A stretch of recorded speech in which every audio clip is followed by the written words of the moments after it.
requirement, merit, and lottery at this point. So that's our hard. I think we all agree on that. I mean, we didn't really address the letter of intent. I guess Only if it's required, because a letter of intent, you know, if it's not required, you know, half the people do it, doesn't help you. The reason for a letter of intent is to let your staff kind of know what is going to be the expected work at the time of the application. I like them just because I kind of know and think that most of the time they should be required if you're going to do them. I guess I don't know if I'm, you know, given that It's very short, yeah, given that it's a 90-day window for them to actually do the application. I'm gonna remind y'all, when you say, we just didn't expect 1,000 applications. Well, I mean, I think either way, sounds like the agency staff can take as many applications as. I just Would don't y'all- believe it. Would y'all like a letter? I mean, would that give y'all some help? I guess. I mean, I think I see your point, Ron. And I mean, if it would be helpful to you all, I think it's who knows how. I mean, really. I have no. We have no idea. Over 90 days, I mean, well, what we're looking at, while it's extensive, it's a checkbox, basically. I think the letter of intent, frankly, is just something else for us to keep up with and make sure that you send your letter of intent. That's just one additional thing in the application.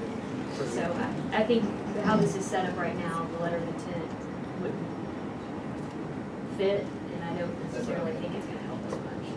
So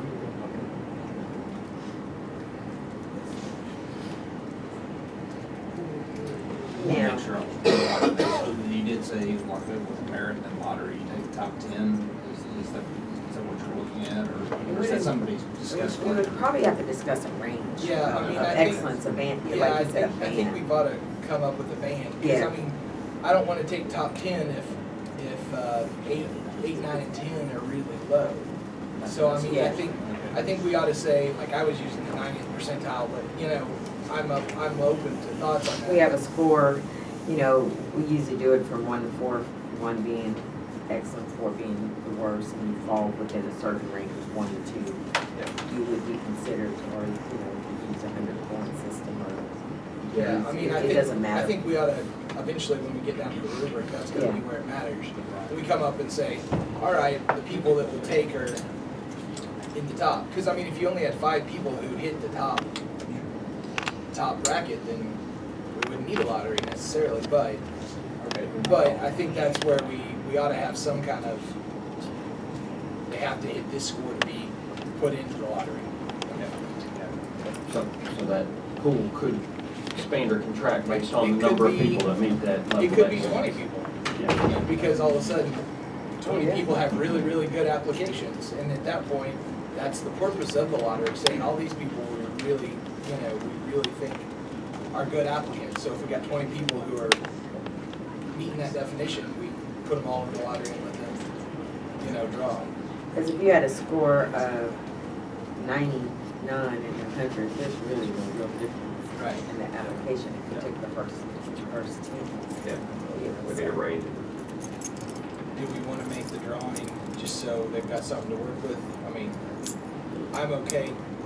The benefits of doing the double blind drawing, I mean, that's, I recommend that. That way there's no question. It's, there's the thought that you can fix one drawing, but it's really hard to fix two.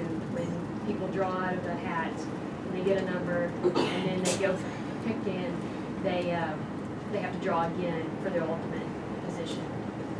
So there's no question that the numbers were rigged in the box or whatever. And it's a public drawing. I mean, it's the way that we do it. Everybody shows up, draw their first number, and then they line back up and they draw their final number, and that's the number that they're.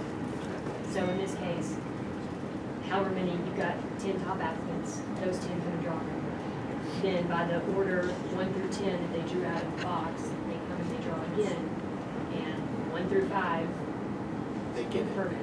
And we would set the range, but we don't have to set the number that falls within the range. Right. In other words, like, it could be 1 to 10, but it could be 1 to 12. Yeah. Sure, if you And have then a, you just do 12 numbers in yeah, it, right? anybody's, whatever your scoring range is on this metric, you would set that. Whoever gets this score, or higher gets into the lottery. And then that's the score you set. And how many people there are, that's how many people come to the lottery.